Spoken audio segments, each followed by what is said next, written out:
Today, my featured guest is none other than Mark Victor Hansen. Mark Victor is best known as the co-author for the Chicken Soup for the Soul book series and brand, setting world records in book sales with over 500 million books sold.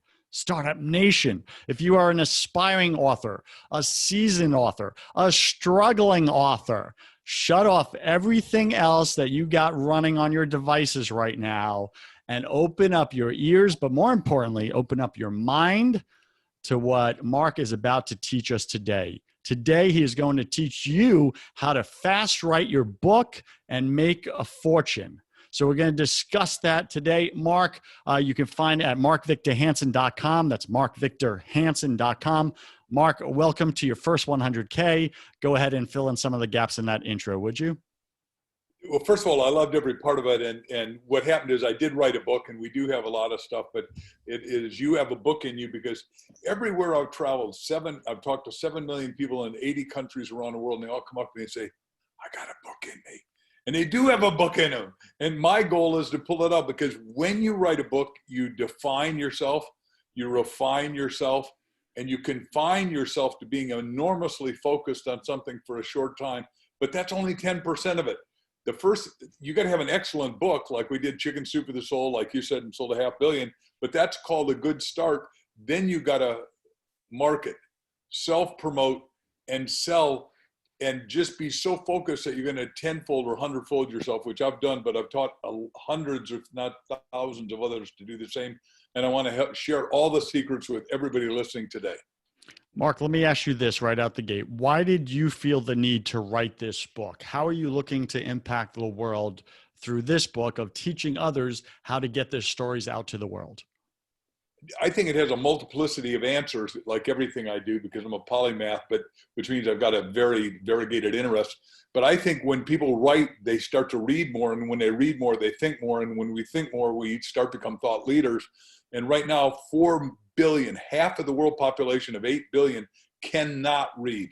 They are literally illiterate. Whether I've been to Africa, to the Maasai warriors' dung huts, I've been all through India. I lived there for a while, right? There's great poverty. I've been through all of China, and there's half the population in China cannot read.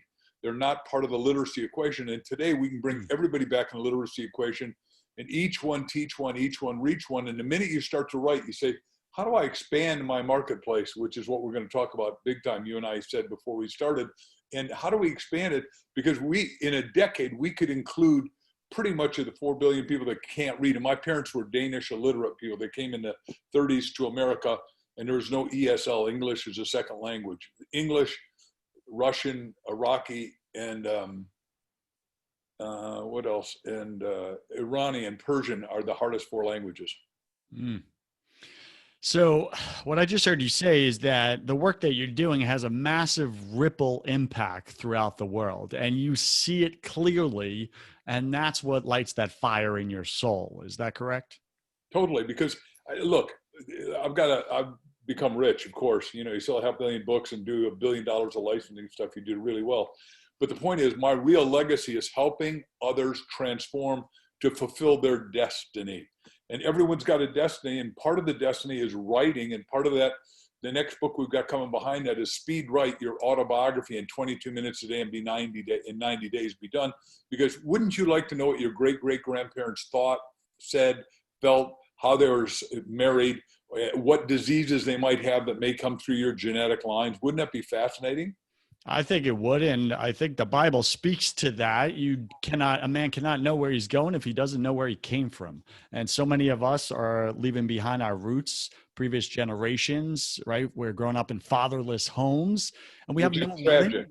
We have no lineage, which means we have no foundation. Of course, we're all searching for our purpose if we have no identity in who the heck we are. Well, just hitting on that, which I didn't expect you to go that direction, is that to fulfill your potential, you got to know what your purpose is. And what it says in Genesis 1:28 is we're created in the image and likeness. And all that before that was created. Therefore, I say we got 2 C's. Number 1, we're here to create, and that includes books. And number 2, we're here to contribute.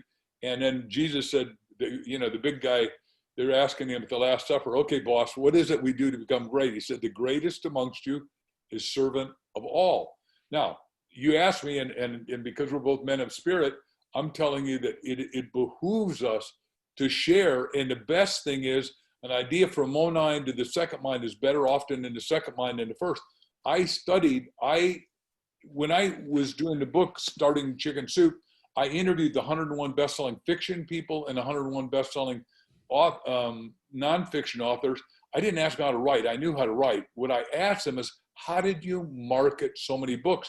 And you said, give me the people takeaways. They got to do the same thing. But listening to me is just one.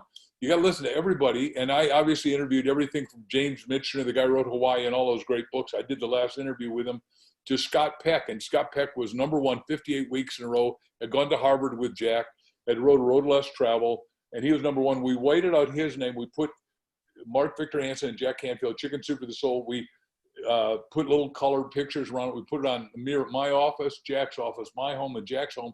So we owned the concept, because it's one thing to say I'm an author. It's the next thing to say, the next iteration up of declaration is, I'm a best-selling author, because what God says is, whatever you add to I am, you become, instantly and constantly. So if you say I'm poor, right, it says, let the weak say I am strong, or let the poor say I am rich. I'm saying, you got to, if you're a non-author becoming an author, you got to say I'm an author. And then if you can be an author, I did the best-selling set of tapes at Nightingale Conant at one time ever, called How to Think Bigger Than You Ever Thought You Could Think. And I say, if you're going to think, why not think big? God gave you, right? I mean, the whole prayer of Jabez is 3 things. Bless me, O Lord, a lot. Expand my territories, not contract them, expand them, so you can source, serve, help more people. And then keep me from evil while I'm doing it. Don't let me sell my soul to the devil.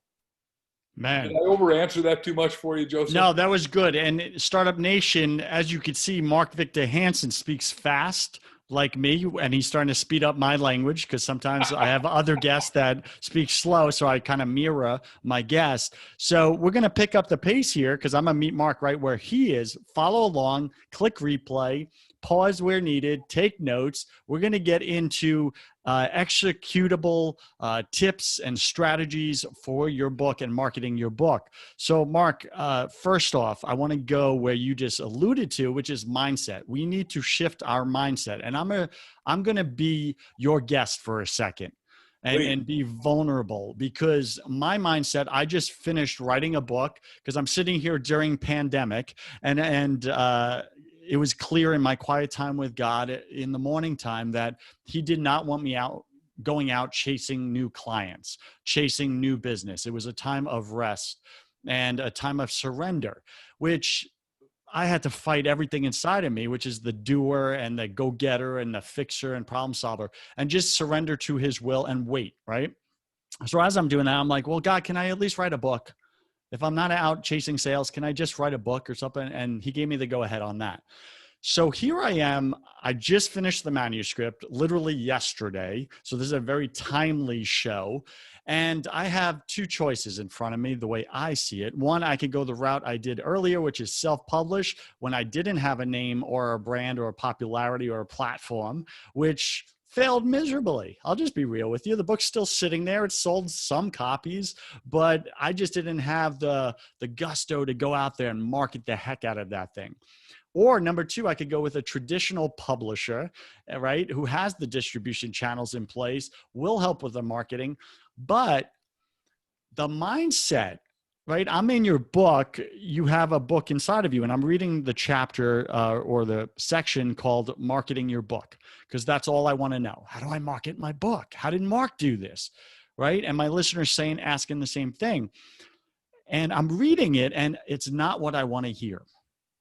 What you wrote is not what I want to hear.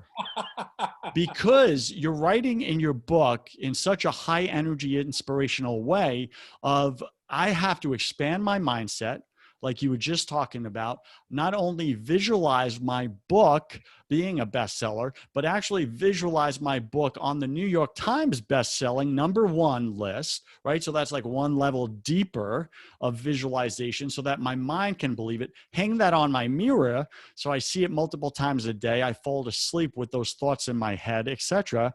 Perfect. But then even more than that, I have to go out and become a marketing and selling machine of my book. That's what I didn't want to hear. I'm being real. And I can tell you right now, my listeners, they don't want to be out marketing and selling their books. Why do you think that is? And how do we get past that mindset?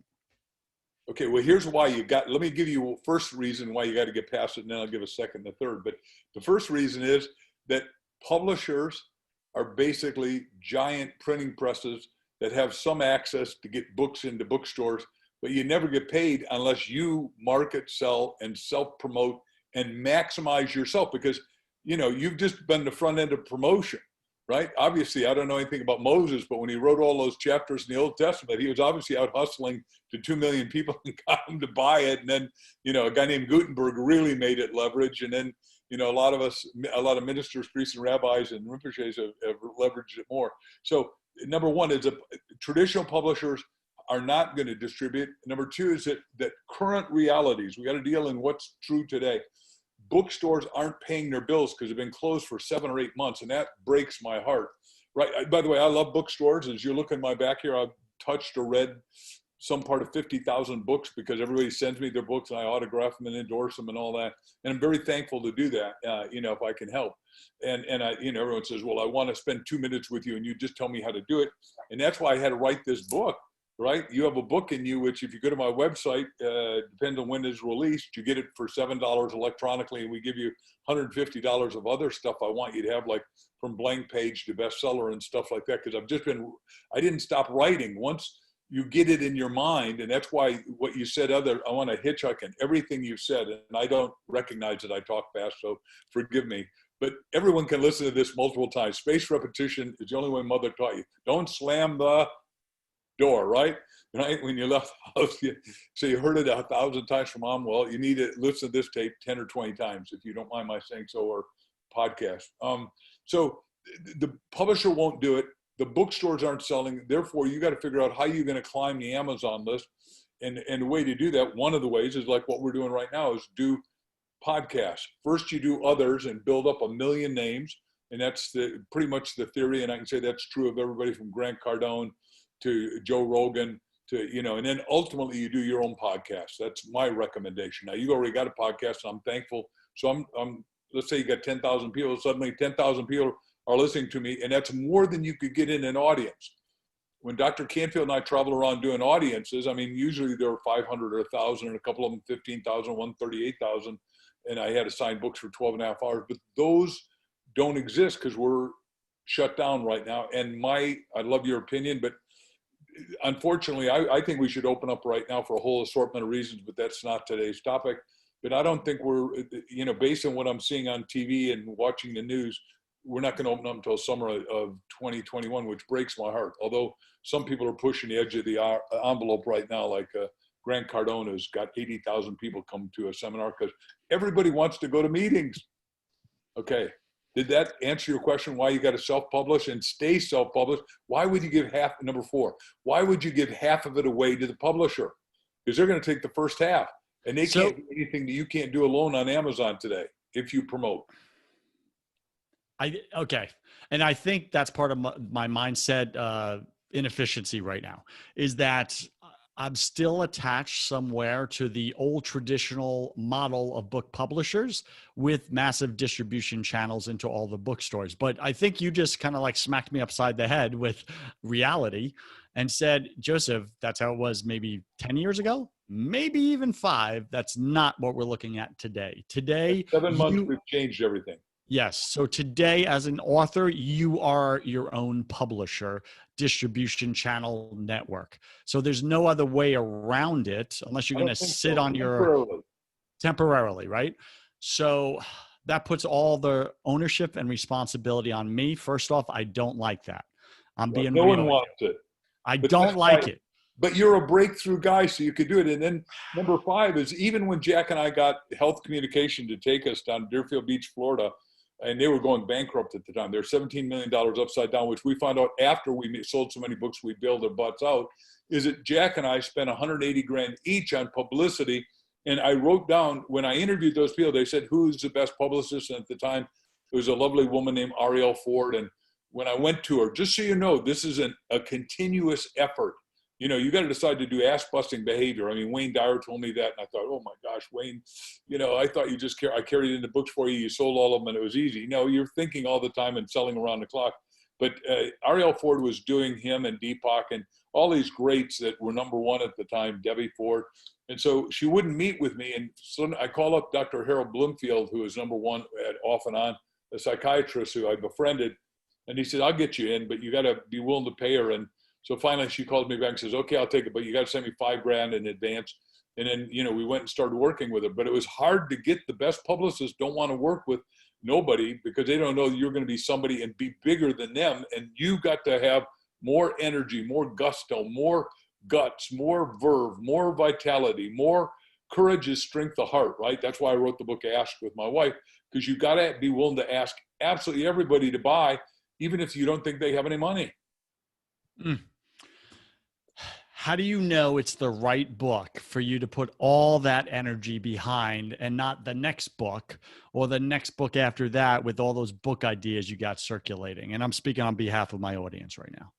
Well, first of all, you got to make the one you got, you know, dance with the one you're with is the old song, right? And like, but when Jack and I got turned down 144 times, I'm talking at a church with 5,000 people in Kansas City at Overland Park, the rich part of Kansas. And I did, forgive me for saying it, but I did a really good sermon. This guy wrote a letter. I would have forgotten this. A guy named Charlie Green. We put it in our Ask book because the letter was so cute. He said, I couldn't believe it. You did this talk. And then you said, look, I got this manuscript called Chicken Soup for the Soul. And I want you to do two things. We've been turned down by 144 people. No publisher wants it. I want all of us, 5,000 of us, to pray together that this is gonna sell. And they all did. And they said, and then next thing, I passed out a coupon. I don't want you to not tithe. I want you to put down your credit card. I will not process it until we find a publisher to buy this book. But when we do, you're going to be one of the first copies, and Jack and I will sign the book to you. So you'll have a signed autographed copy of the original book. And he said, Charlie said, I couldn't believe it. First of all, we all loved listening to you. But then he said, you blew our mind by asking us to buy it. And he said, danged if everybody didn't do it. He said, that day I became an usher. I just was so enthralled. I went out and collected those. So I gave you a stack this high. I said, I never heard anybody so bold. So I'm like we taught in Ask, you've got to be a bold asker. And that's what Jesus said. Ask and you shall receive. Seek and you'll find. Knock and the door will be answered. Knock. This is pretty good sales training, don't you think? I definitely think so. Before, but I got to think it's true. Absolutely. And also he said, believe as if it's already happened. Yeah, by the way, that's the other thing. That's why when I said you go to bed at night saying, who am I going to sell tomorrow? Who am I going to sell tomorrow? Who's going to buy my book? Mega bestseller, mega bestseller, mega bestseller. And when Jack and I wanted the right title for the book, because title is everything. It's the first thing I teach in the book. First I say, why do you have to write a book? 101 reasons. So you got the gusto to do it, because you got to have, your destiny is to be a best-selling author. Everyone listening, you can do it. There's 7,000 best-selling New York authors per year. When you really understand, there's 15 lists. There's not one list. There's not just fiction, nonfiction. What I owned was the oversized trade, which most of you say, well, what's oversized trade? Well, look at my fat books. Nobody was in that market except myself and Dr. Steve Covey, who was a dear friend, and we would push each other to compete at the beginning. And then I eclipsed him because we decided, look, God wants you to maximize your potential, not minimize it. And when you're done, you don't want to look back and say, boy, I could have done that book and that book and that book and sold them and helped millions of people. But no, I was too shy. I was too introverted. Introversion, shyness, lack of self-esteem, all comes out of, you got to overcome your unworthiness and say, hey, wait, I'm worthwhile and I'm going to find my audience. I'm going to find my niche to grow rich. Somebody out there wants, needs, and desires what I got. And if I don't open up and flap my jaws, I lose, they lose, the world loses. I think part of my limiting belief system, and maybe yours, Startup Nation, is that we're not thinking big enough and we're not seeing clearly enough the win, the victory of being a world-class best-selling author. And I'm just going to put money attached with this, of making a fortune, of selling 100 million books, retiring rich, not losing your soul in the process. I'm a big fan of that, obviously. But I think, Mark, my own limiting belief system, the reason why I don't want to do the bleeping work behind marketing my book is because I'm thinking too small of the end result and what I'm going to gain. And is it even worth it? So that puts this feeling of, well, why even try? Right? Get someone else to do it possibly. But what if I said, you know what? I want to be like Mark Victor Hansen. You know what? I want to do whatever, $500,000 in royalties, right? And I want to be out there on stages with my book as my platform. Right. And I want that life. And you say it very well in the book. I forgot your actual wording, but pretty much if retirement looks like being happy and with leisure, then you've already have that. At age 74, you're going to 127 is the age you're shooting for, right? And it's like, you're telling me that one book inside of me, one book inside of my listener right now can literally create that life of wealth and blessings financially, healthy relationships, dancing with the kings of this world. You're telling me that can happen from one book inside of me? Absolutely. I mean, I had sold, remember the first book I sold was Stand Up, Speak Out and Win. It's right there behind me. And, you know, I sold 20,000 copies from the platform at $10, made $200,000, tripled my income in 1974. I thought I'd died and gone to heaven. And I did. I said, this isn't a New York Times bestseller, not an international bestseller, not a national bestseller, but it's my bestseller. Every one of you can use that exact line. And there's plenty of room out there. And the other thing, from a spiritual point of view, Charles Tremendous Jones, who sold 100 million books almost a year, that were he just wrote forwards to public domain books like As a Man Thinketh by James Allen and all of the religious stuff, and he'd sell them from the platform at the giant Amway meetings he and I did around the world. And Charlie said, hey Mark, what you got to understand is your book and you are probably the only Bible most people would ever read. And because I was told I couldn't outsell the Bible, as you know, I did a chicken soup for the soul Bible, which my publisher said, oh, that'll never sell. So I had to find another publisher to take it. I found a publisher to take it, and we sold 70,000 a week at Walmart, right? It's amazing. Once you get one going, then I want all of you to prequel and sequel, because listen, John 10:10, I'm here that you might have life and have it more abundantly. You're not supposed to have holes in the soles of your shoes, holes in your pockets. And I grew up in poverty, so I only had one pair of blue jeans, wash them on Monday and Thursday, and that was it. Right, until I was 9. Then I started buying my own clothes and I started progressing. And I said, look, I love my parents. They're most wonderful, but they have a poverty mindset. I don't have a poverty mindset. I got a rich mindset, and I really learned how to master it. And every one of us, I encourage you to go to my website, like you said, markvictorhansen.com, watch the videos, stay encouraged, because you're going to have plenty of rejection. The number one movie maker in the world, who I interviewed in our book Ask, Peter Guber, who's 50 Academy Awards for Rocky and Batman and, Lorenzo of Arabia and all those movies. And I am the greatest. Peter said to me, he said, you're so dyslexic and you're so good at taking rejection, you think no means on. So wow. The point is, you'll get rejected, but then we should probably talk about bypass marketing, if that's what because you said, let's concentrate. I'll do anything you want. You ask the next question. Let's go there. Speak to that specifically. Okay. So there's always a market. That's the most important thing to brand into your brain. Say there's always a market for what I've got to sell. All you got to do is go into your deep inner knower and say, oh, look, God in me, where is the market for me right now, tomorrow, so I can start selling those books, hundreds at a time, thousands at a time, hundreds of thousands at a time. And what is that market? Well, the American Red Cross was out of blood, and Liddy Dole said, hey, we don't have any blood. And I said, well, how soon do you need it? She said, yesterday. I said, well, let's go to medical doctors, because they see blood and guts from car accidents and all that every day. Said, we tried that. The 570,000 medical doctors back then said, no dice. I said, well, okay, I'll get it for you. And a week later, I trained in 4 marketplaces, one of which was chiropractic, and I trained at all the universities. I got 3 honorary doctorates of my 10 in chiropractic. That's one of the things you'll get. You'll get a lot of recognition as a best-selling author, and it's fun to do graduations and cheer on 12,000 graduates at a time, a couple of different places. Anyhow, so I went to the chiropractor. I said, look, call 800 Give Life, bring a blood mobile out. There's no such thing as pseudo blood. Get every patient that's inactive over 3 months for an adjustment or an activator. and give them a free adjustment if they give a pint of blood, and just send out a letter. And we wrote a form letter, and they sent it out to 25 million patients. In 2 weeks' time, we had a year and a half of cryogenically frozen blood. Now, let me go backwards and unwrap it. A negative times a negative in mathematics is a positive, right? And the chiropractors had just had their insurances stolen from them. The plan in government was no more money for chiropractors. So they're all going bankrupt. So I said, look, you guys, I'll bring back all your patients. I'm going to teach you how to do a cash practice, but I need you to give blood for the American Red Cross because they're out of blood. And if it's your kid that goes to the hospital, you could be rich, famous, the best doctor in the world and have a medical doctor friend. If there's no blood in the hospital, they're called dead. And they all went for it, and we got the blood. But I sold 1.5 million books in 1 month. It's called bypass marketing. No, they didn't go through bookstores. They came straight through us. We handed out a sampler with 3 of our stories to everybody that gave blood. And in 2 weeks' time, 1.5 million books went boom, right up to the top. It was amazing. It was a Chicken Soup for the Soul 3 that I'd created, and I wrote most of the stories for.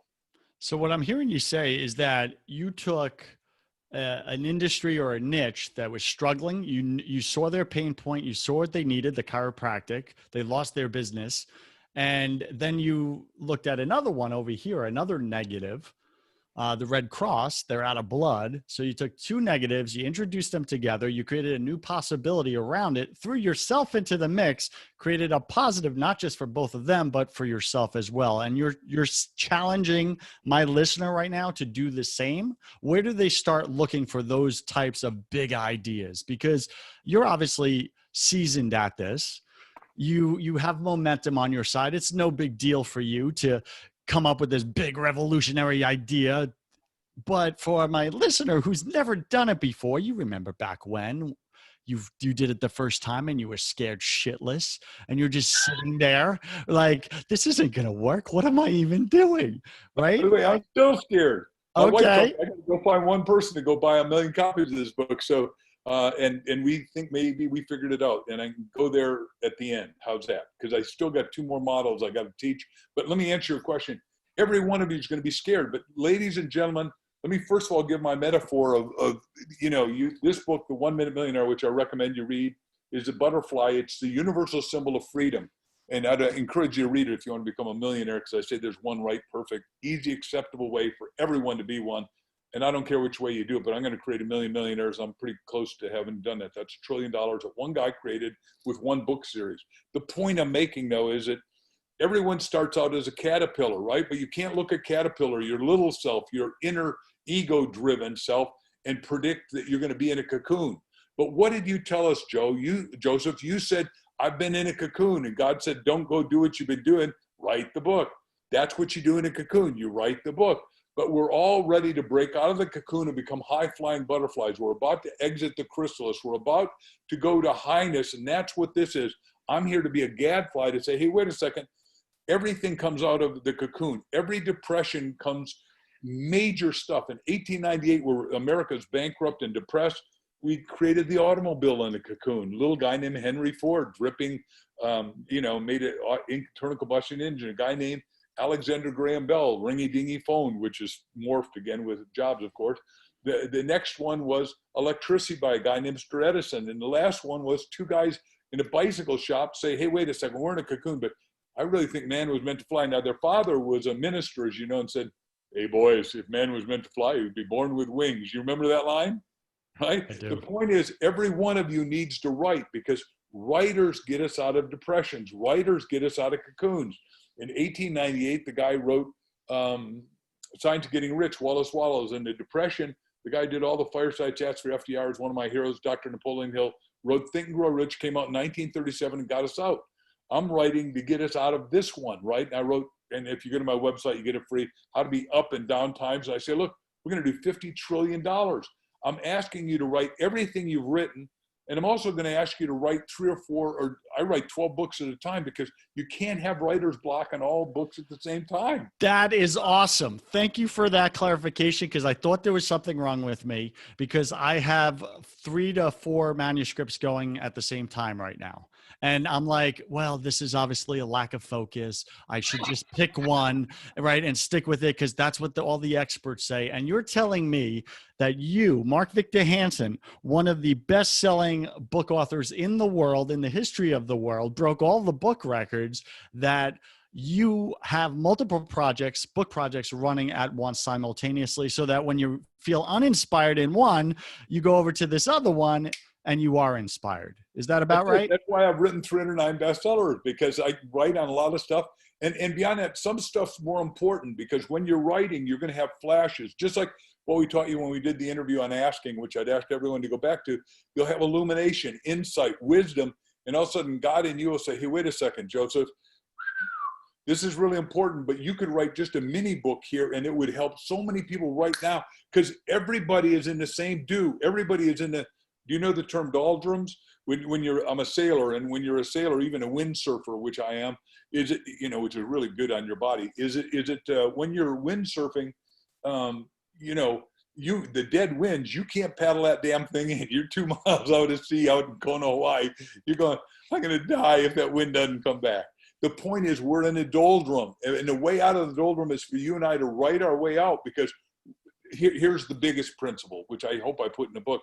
But Plato said, whoever controls the narrative controls the world. Whoever controls the story controls their own life. Whoever controls, you know, the thinking controls the future. So do I want to have an impact? Yeah. Do I want to have you all leave a legacy? Yeah. Do I want to have a legacy where I help you transform into the full potential, because you're going to be passionately on purpose about writing? And what am I doing? I'm holding up the mirror for you to look at your little self and say, hey, wait a second. You don't have to have self-worth. All you got to believe is that God in you has self-worth, and you can go out and do miracles. And I did write a book called The Miracles in You, but you and I are here to do books that you can't even imagine yet. So one thing before we shift into tactical and practical tips and strategies, Mark, I noticed a little earlier that you held up your book, you promoted a book, and that's one of your strategies in your book. You have a book inside of you that you learned from other greats, that they always had a book in their hands wherever they traveled. They would hand them out as free copies, do an autograph signing or whatever, and then say, hey, if there's anybody else you know, like, tell them about this book. And they always were pitching their book at all times. And you just did it on my show. I actually caught that because I read the chapter yesterday. Otherwise, I would have missed that. Anything you want to add around like that? This. He had a book called See You at the Top, and Zig would go like this for 1 hour of his seminar, and he'd walk out at the end of the seminar, and you know, he and I did seminars together, and he'd sell 10,000 books. And I thought, wow. So I started doing it, and I said, the story of chicken soup is in this book, and then I started doing it like this. And pretty soon people bought them, and you know, and I sold more than 100% of the audience, which most guys say, well, I just showed it once because I just don't want to be intimidating. Wait a second. That guy's going to take it home. And if you're really smart, you don't sign it to one. You say, Joseph, give me the name of your wife. And by the way, what are your kids' names? I want 4 or 5, 6 readers. I don't want just you. I want you to have pass along value. I want you guys to think bigger than you ever thought you could think. And like I said, you could go back and at Audible and Nightingale Coney, you got those tapes, How to Think Bigger, if you want.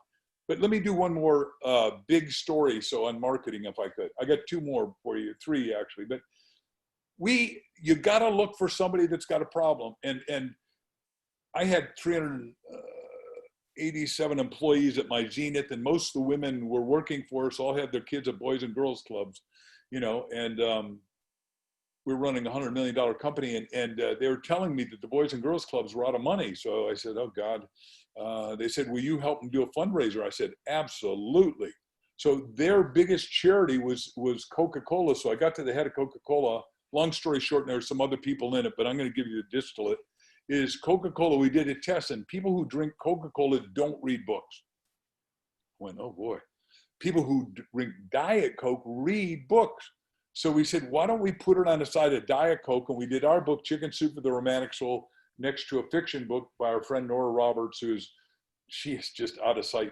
She does a formulaic, but she is so prolific. Back to your question 2 questions ago.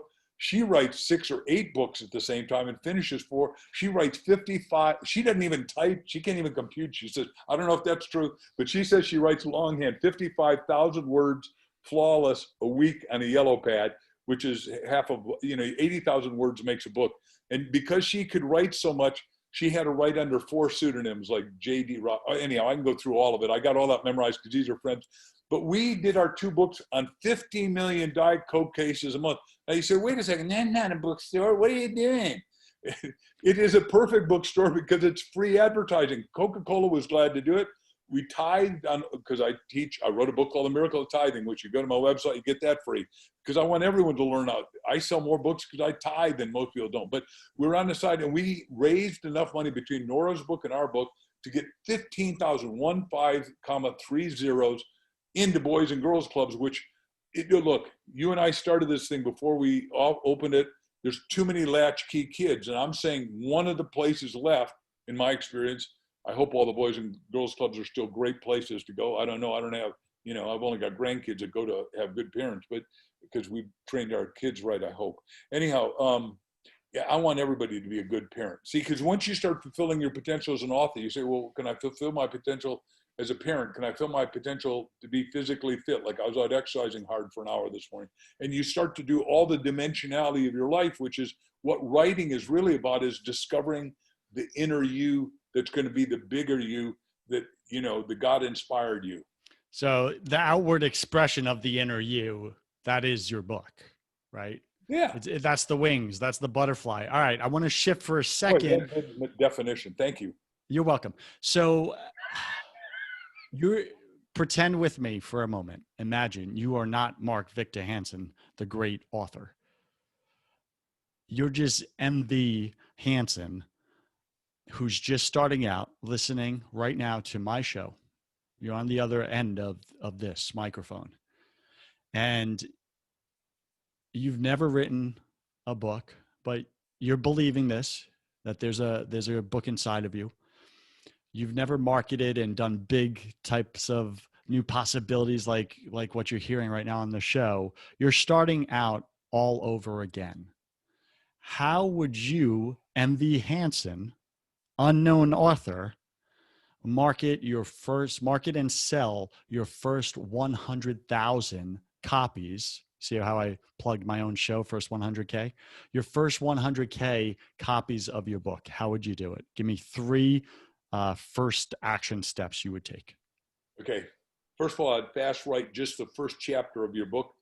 And then I'd pick, number 2, the market that you're going to go to. And like I did life insurance audiences, some, small as 6 people, and then they got bigger to 10 and then 20. And then I started in NASA, Long Island, New York, and went to Suffolk and then Manhattan. And I was doing 4 or 5 of those meetings a day. And I sold the book at every place, just like I said. The first time I sold it, I was in New Jersey when I had Stand Up, Speak Out, and Win. And I sold 37 copies. I got $370 cash. And I just went out of there. I didn't walk out, man. I floated out. I thought, I've hit my superpower, baby. If I can do this. And then, over the next 3 years. All right, let me pause you right there, which is not something I wanted to do with Mark Victor Hansen.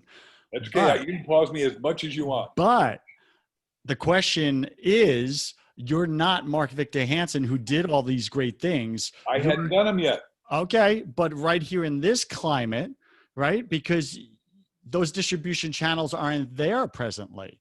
So in this climate right now, in a pandemic, yes, step 1, I got fast write your book. Step 2, pick your niche market, but you can't go out on stages. So what would you do? Your stages are podcasts. And right now there are 2 million podcasts. Remember, I was talking to 6 or 10 or 20 or 30 people at a time. And over the first couple of years, I sold, and the next book I wrote was Future Diary. And then after that, I wrote Dare to Win. And I ended up selling 360,000 copies of Dare to Win from the platform over a couple of years, just because that was the only way. And it was self-published. Nobody wanted it, particularly when I came to an audience, I didn't know it. Now, the difference between live speaking and Zooming or podcasting or Skyping is none, except that now, instead of talking to 6 or 10 people, your lowest podcast probably has 100 to 1,000 people, and you got to see that as 1,000 people in the audience, and don't do just one podcast, do 4 or 5 a day. And I'll just tell you that we're doing the same thing, because there is, before the pandemic, we had audiences, big ones, because in the life insurance business, curiously enough, one with 11,000 in Washington and one in 15,000 people in Florida, and the promoter calls up and said, "Oh boy, I lost $5 million. It closed us on because of COVID, so we're out of business, and I'm not hiring you, and you're not getting any money." And I go, yeah. Anyhow, we had printed the book, so we immediately switched to podcasting, and we now are doing podcasts, multiple in America, Israel, Africa, Australia, Canada. I mean, the podcast. How many are you doing per day right now and per week? Per day, rarely less than 2, and sometimes up to 5, which is really a drain in the brain, because each one is brand new, and you can't, I don't know what you were going to ask before you asked it. I mean, now, some of you have been told by publishers say, well, you write out the questions you want them to ask, and then you answer them this way. Wouldn't that be boring? I find it totally boring. I mean, you've had people send you their questions, and what do? You throw them away if you're smart. I light them in flames first, just for fun. Well, I come to you, the great Methodist minister, the guy that was worth $200 million, the richest minister in America that started Methodism, John Wesley, said, "I lights myself on fire, and people come to watch me burn." He sounds like a pirate. Okay. So number 2, pick your niche podcast market. So right. What type of podcast? So for example, go ahead. Sorry. No, go ahead. So entrepreneurship podcast, it might be your niche, or women podcast might be your niche, or spirituality podcast might be your niche. That's what you're talking about? That's good enough? Yeah. Where are you comfortable? I'm really comfortable, as you know, I did all the mega churches and still would if they were open. Now, unfortunately, they're not open, so I can't go talk at them, but I feel comfortable there. I mean, I would have been a mega church guy if I hadn't been a motivational speaker. All right, I got to throw one little wrench into this really cool next step, and that is, and I'm a podcaster. When pandemic started, a lot of us podcast hosts, and I'm friends with many very successful podcasters, we were expecting our listenership to increase because everyone's stuck at home. In fact, what happened was the exact opposite, and it was across all the different platform niches. And there was a decrease, and because people were now with their kids, they were focused on doing homeschooling things, and they were just listening to less podcasts. I haven't checked in recently if that's still the case, but you believe, and you're putting all your eggs in this basket, that podcast is still the best distribution channel right now in this pandemic to get your book out there. Is that correct? Two, and I'll go to the second one, but let's just do the podcast. My understanding is, yes, there are 2 million podcasters, so there's a niche for everybody somewhere, and little ones, and you get bigger and bigger, and your goal is to go to Joe Rogan's show, and he's sold it for $100 million. I want to jump on that show and just curse with him, just for fun. Good. Go ahead. And by the way, I'm sure he'd let you do it. And I mean, he's had everybody on. My goal is to get on his show. And by the way, what did he do though this week? What he did is he says, I will have the presidential debates so the presidential candidates can sit on my show and argue with each other. And I thought, by the way, they'll never do it. It doesn't matter. You understand the publicity he got. And that's what I'm saying. You've got to be a great self-promoter. And whether he came up with the idea, or staff did, or some letter written to him by some ambient woman who said, look, this guy's hiding out. Why don't you bring them both on your show? Is that a brilliant idea? I like it. I think you ought to bring them on and say, hey, look, let's have a religious podcast between Trump and Biden. Listen, Biden's a broken Catholic. He should be on my broken Catholic show. Let's be real. Boy, do I agree with that. I shouldn't go there, though. I'm tempting you. Bite the carrot. I know, and I'm willing to bite. Okay, so the second way to do it nowadays is create a funnel, and that's where you make such massive value. If you go to my website in the next couple of weeks, we're going to have 3 or 4 funnels that'll sell, my Ask book, Ask the Bridge from Your Dreams, Your Destiny. It'll sell you have a book in you, and it'll take you to the course. It'll have Crystal's, pure thinking for pure results, and are also Skinny Life. We get a couple other things coming because remember I said, I don't care how you get to it. And then the third thing we'd say is that I told you I sold 70,000 copies of Chicken Soup for the Soul Bible at Walmart when I was told nobody would buy. But I made it purple, I made it non-threatening, and I did a little story to get in the big story. So we want to go back and try to do a whole brand new deal with Walmart. And you say, well, why is that? Well, Walmart is the biggest competitor of Amazon. Therefore, they will like those of us who figure out, but then you got to figure out one more thing, back to marketing. You've got to do what, if I listen to the podcast by Will I Am, right, who became worth $4 billion because he put 3 epic events together. And you can go listen to his interview with Steve Forbes, but it blew my mind. I said, all I did is his thinking. He went from being a poor kid. Now remember, all of you out there, I started with 0. I was $2 million down when I started this whole thing. So I bankrupted before I started writing books and speaking. So I understand you can come from nowhere or less than nowhere. I was so low you had to reach up, touch bottom. But it's thinking, like Napoleon Hill said, think and grow rich. Thinking makes it so. And I'm saying every one of us can have epic ideas. And why you need them is because everyone's in a cocoon. And there's 30 to 50 million people. I really believe we have 50 million unemployed or underemployed people right now. And your book could be the one that helps break them through. And there are people that will read you that'll never read me. And that's okay with me.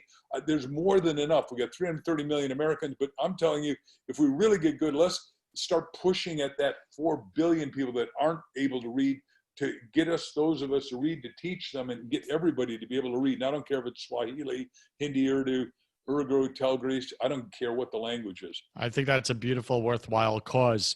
Going back, because we're running out of time here, because we are hitting. We would be short and wouldn't have enough to say. I don't remember saying that personally. But, all right. So our number 3 tip or strategy, we got Fast Write Your Book right now during the pandemic. Startup Nation, stop even whining. Even a little book. Even a little book, right? Speaking of which, I saw, and I won't mention his name, but there is a Christian writer. He's in Africa. I had to track this guy down. He's like really hard to find. Anyway, his books, his digital ebooks are on Amazon, and they're coming up number 1 through 5 top selling books in each category for Christian men, for Christian women, etc., for Lutheran, etc. And his books are about 80 pages. They're mostly like prosperity type gospel stuff. The grammar's off because it's African and right, and it's not perfect. It's not polished. He just executes, and he's got all these best-selling books. And part of his story is that he's killing it in Africa, selling all these books on Amazon.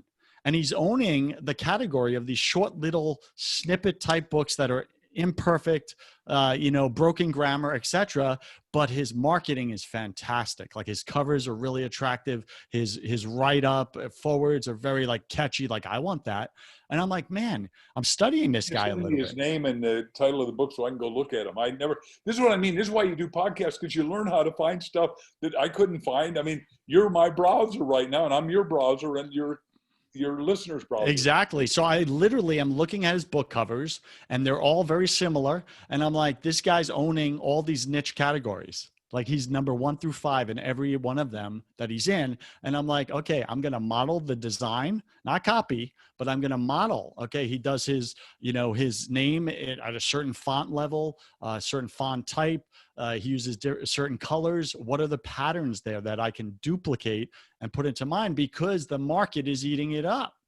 I don't need to be right. I just want what works. No. Imitate until you can emulate, match, and surpass. You've got it exactly right. And back to your thing about the average American, according to what I heard just yesterday, listens to podcasts 7.5 hours a week because they're turning off all the negative news now, and they're finding guys like you and others that will wind them.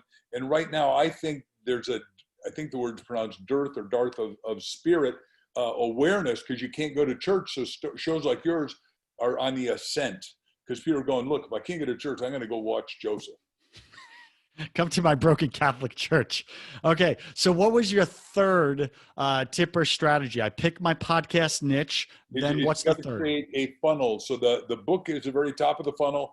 Today you can sell it electronically, and you can make sure the digital rights, safety, and security is all there.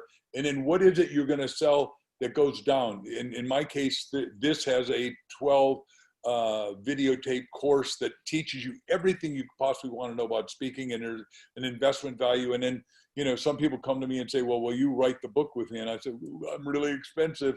And it turns out that I am doing one with a deceased minister, probably, We've written a proposal, and it looks like they're going to accept it because we're going to do exactly what that guy in Africa did. Because this guy used to teach prosperity. I thought the world of him. His kid came to me and said, look, I wrote this.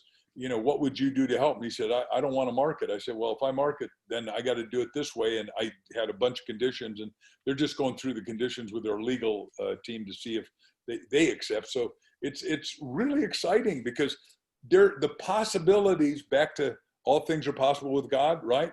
And there's possibilities and there's a lot of people that are teaching how the funnel works, right? But you know what the funnel is, right? Where you go through it and you create higher and higher priced products all the way to, there's guys out there making nobody's, I don't want to name their names, but they don't have any name value and they're making 40, 50 million a year because they've just learned how to do it, but they start with the book. I agree. So step 3, Startup Nation, is send the listeners, when you go on the podcast, you picked your niche, you start getting interviewed, send those listeners to your funnel on your website. Get the names, collect the names, collect the names, build your list. Because whoever remember, I learned this one guy from the head of Amway, Rich DeVos, back when I was training for Amway around the world, he said, whoever has the people controls the marketplace. That is so true. And that's all Joe Rogan did, is he controlled a little niche that if I didn't even know he controlled it. I mean, he was an mixed martial arts narrator. Now, I never watched mixed martial arts until the world's champion and Daniel Puder, undefeated. I did his podcast. He and I became best friends. He's now doing universities, and I'm one of his faculty members, which is, what I'm telling you is you write the book because it'll expand you. The offers, the opportunities, the advancement, the promotion, the recognition, the credibility will just keep expanding and expanding. But you gotta be a mentee to a mentor. And I told you I was a mentor to 202 different people that all taught me all this stuff that expanded my brain. So I can't even shut up, which is what you told me to do a second ago. I did not. Nice way. I did it. It was very polished. So Mark Victor Hansen, your other book is Ask. You wrote it with your wife, Crystal. You were on my show, Broken Catholic. Startup Nation, go check that out. That episode was fantastic. So we're speaking with Mark Victor Hansen. You can find him at markvictorhansen.com. Mark Victor Hansen, part of that book, you said, ask boldly. Ask for big things, big dreams. So Mark Victor Hansen, here's me, Joseph Warren, asking you, would you be willing to co-write a book with me or join me in some kind of book project, and we'll discover what that is? Would you be willing to do that with me? Do you like me enough? I'm open to the discovery because it's there to do. And because you are a man of faith and a man of tithing and charity, we'll probably do it and we'll make it. Oh, I'm looking for a yes. Yes. Okay, yes. How's that? Was that easy enough? That was awesome. Look at that. Startup Nation, it actually works. Ask big, ask bold, and you may just get what you've been waiting for. Mark Victor Hansen, thank you for being on First 100K. But before we go, welcome to my favorite part of the show. Welcome to the hustle round. I'm going to ask you 10 quick fire questions. You'll have about 3 seconds to answer each. Don't overthink it. It's just for fun. Are you ready, sir? Yes. What is your favorite thing about marketing your own books? The end sale. What is your least favorite thing? That I can't write as fast as I want, as fast as I can think or dictate, and then it takes so much work to edit it. I mean, we edit 5 to 7 times to try. Our books are really excellent. When they come out, if you get one of my books, chances of you finding a mistake grammatically or otherwise is pretty low. Not that people won't disagree or have a different belief than me, but they'll rarely find a mistake. What are you most afraid of?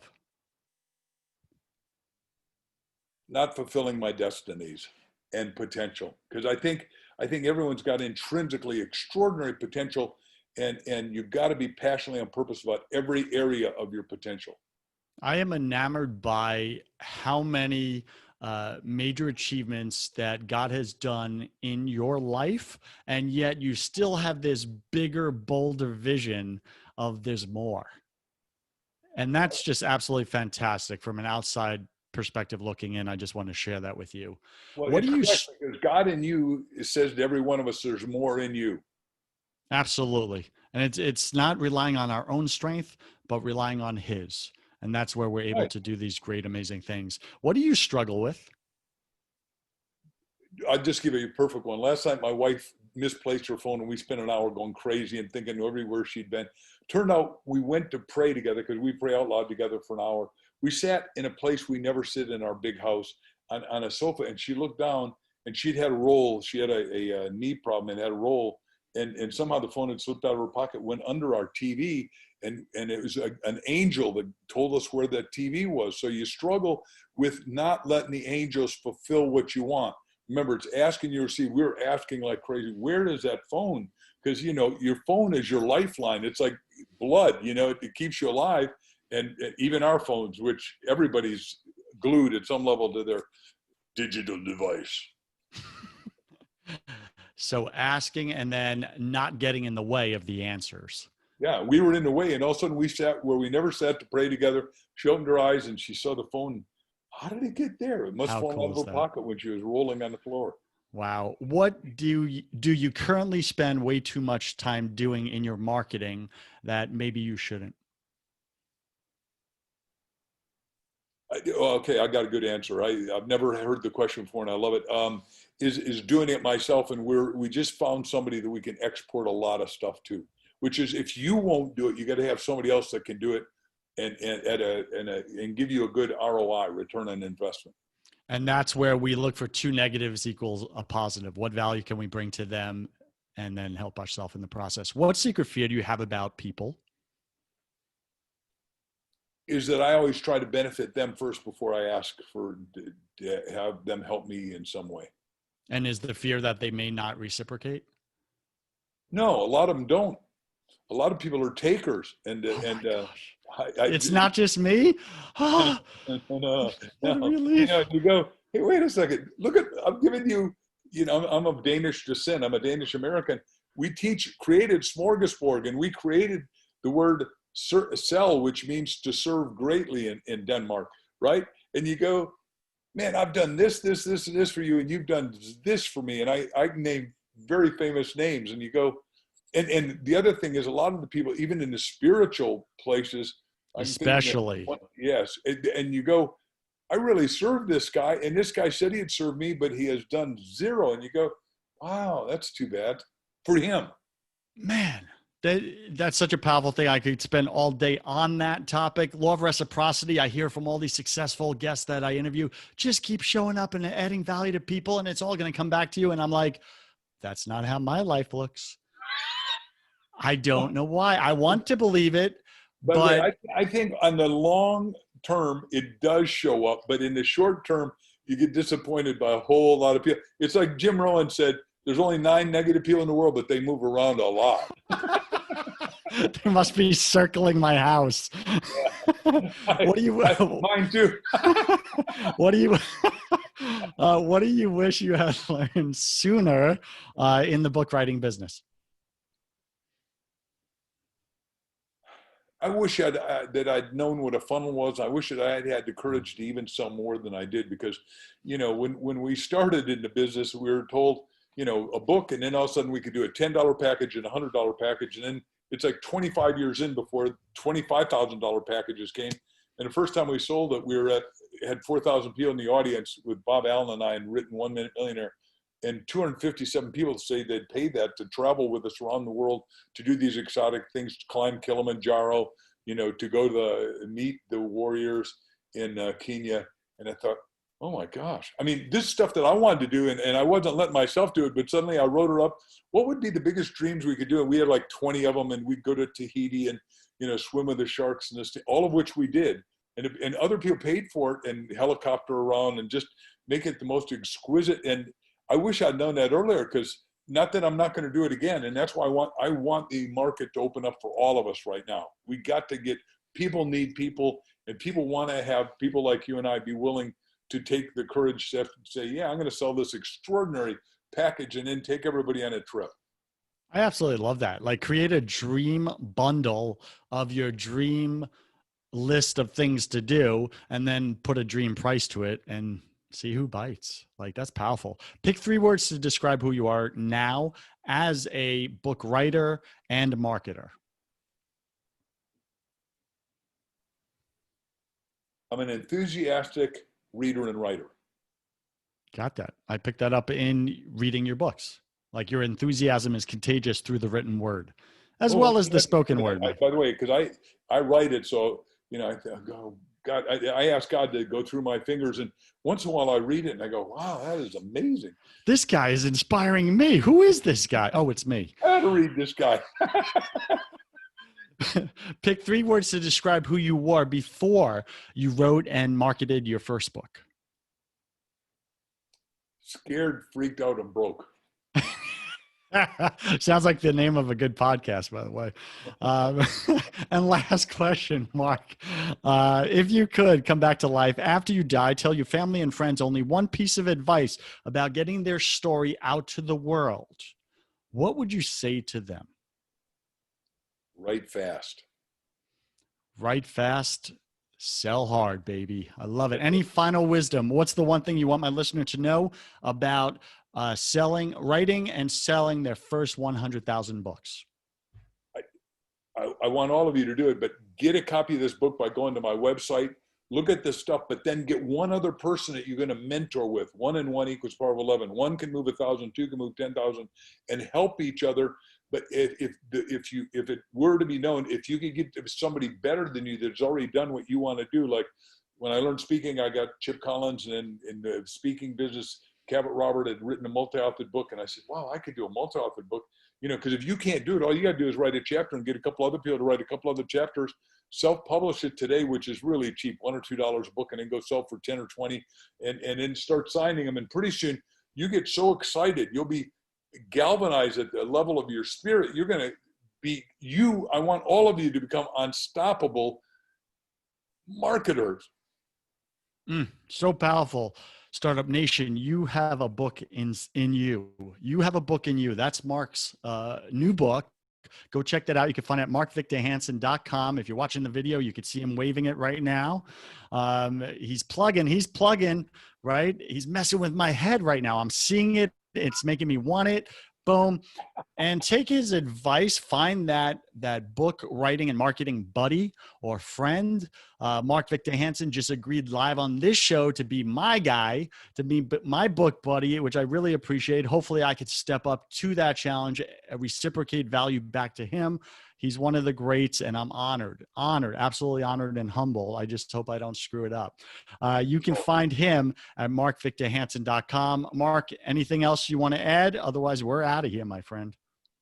I'm just excited to see that every one of you is going to write a book. And if you don't believe you have the courage or the conviction to do it, whenever you sit down in front of the blank page, just believe that Joseph and I see more in you than you see in yourself, and God sees it too, and go get them. We want you. The world needs you to produce and fulfill your potential and be passionately on purpose. I got nothing to add to that. Have a blessed day, everyone. That was epic.